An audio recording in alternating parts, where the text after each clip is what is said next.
गणपती उत्सवाचा जल्लोष आणि जोरदार तयारी सुरू असलेली पाहायला मिळते, तर मूर्तिकार हे मूर्ती घडवण्याच्या कामात व्यस्त असलेले पाहायला मिळतात। तर तशाच पद्धतीने आपणही आपल्या बाप्पाची मूर्ती बनवावी अशी अनेकांची इच्छा असते। त्याचप्रमाणे पुण्यातील अभिजित धोंडफळे हे प्रसिद्ध मूर्तिकार आहेत, जे 1940 पासून मूर्ती तयार करण्याचे काम करतात। त्यांची ही तिसरी पिढी आहे। ते अनेक ठिकाणी कार्यशाळा घेऊन मूर्ती बनवण्याचं प्रशिक्षण देखील देतात। तर शाडू मातीपासून मूर्ती कशी बनवली जाते याविषयीची माहिती आपण त्यांच्याकडनं जाणून घेऊया। नमस्कार। हे आता गेली 1940 सालापासून आमचा स्टुडिओ आहे रास्तापेठेमध्ये। म्हणजे हे 84वे वर्ष आहे जे आम्ही गणपती करतो आहोत। आणि आमच्याकडे आतापर्यंत सगळे शाडू मातीचेच पूजेचे गणपती झालेले आहेत। पण जर आपल्याला घरच्या घरी जर सोप्या पद्धतीने गणपती करायचा असेल तर त्यासाठी साधारणपणे 2 किलो मातीची पावडर ही कुठेही मिळते, ती आणून आपण पीठ भिजवतो तसं ती भिजवायला पाहिजे। आणि त्याच्यामध्ये थोडासा कापूस पिंजायचा आणि तो त्यात मिक्स करायचा। आणि त्याच्यानंतर आपण अतिशय सोप्या पद्धतीने साधारण तासाभरामध्ये आपल्या घरी बसवता येईल एवढी मूर्ती आपण छानपैकी करू शकतो। ती प्रोसेस आता आपण या व्हिडिओमध्ये बघणार आहोत। साधारण 1 ते सव्वा तासात प्रत्येकाचा छान गणपती होऊ शकतो। आतापर्यंत खूपच वर्कशॉप झालेत, काही वर्ल्ड रेकॉर्ड पण झालेले आहेत। जसं रमणबाग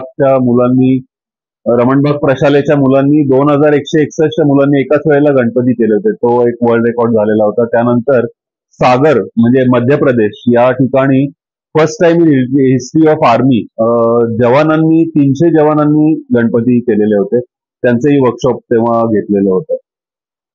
इट डिपेंड्स, 100 पासून ते अगदी 500-500 लोक पण एका वेळेला, म्हणजे मुंबईला काही वर्कशॉप झालेले होते त्यात 500-500 लोक एका वेळेला तिथे अवेलेबल होते आणि त्यांच्यासाठी मोठे स्क्रीन्स लावलेले होते आणि त्या स्क्रीन मध्ये बघून ते गणपती करत होते त्यांचे। अगदी सोप्या पद्धतीने ज्याच्यामध्ये पूर्ण गणपती पण प्रपोर्शनेट असा येईल असं बघितलंय। दोन्ही पाय त्याचे आपल्याला दिसतात, नंतर हात असतात ते सुटे असतात आपले, आणि त्याला आपण वरती फेटा घालू शकतो छान। आणि अशा पद्धतीने एक संपूर्ण गणपती पण प्रपोर्शनेटली त्याचं सगळं अगदी बेसिक पासून आपण ते कसं वरती त्याला बिल्डअप करत जातो हे सगळं अगदी छानपैकी करू शकतो आपण। आणि हा मातीचा गणपती झाल्यानंतर साधारण 7 ते 8 दिवस त्याला वाळायला लागतात। आणि तो वाळल्यानंतर आपले जे बॉटल मधले रंग असतात, वॉटर कलर्स, त्यांनी आपण त्याला रंग देऊ शकतो। आणि असं वॉटर कलरनी त्याला रंगवल्यानंतर पूर्णपणे हा प्रदूषण विरहित किंवा पर्यावरण पूरक असा आपला गणपती तयार होईल। साधारण 2 किलो मातीपासून 9 इंचाचा गणपती आपला तयार होतो, जो आपण घरी आरामात बसवू शकतो। आपण वापरले आणि त्यातले मोठे मोठे आकार करत गेले तर आपला मोठा गणपती छानपैकी तयार होऊ शकतो। गणपतीवर प्रॅक्टिस करावी आणि नंतर त्याची आपण आकारमान प्रत्येक गोष्टीचं वाढवत नेलं तर ते बरोबर मोठा गणपती आपला तयार होईल।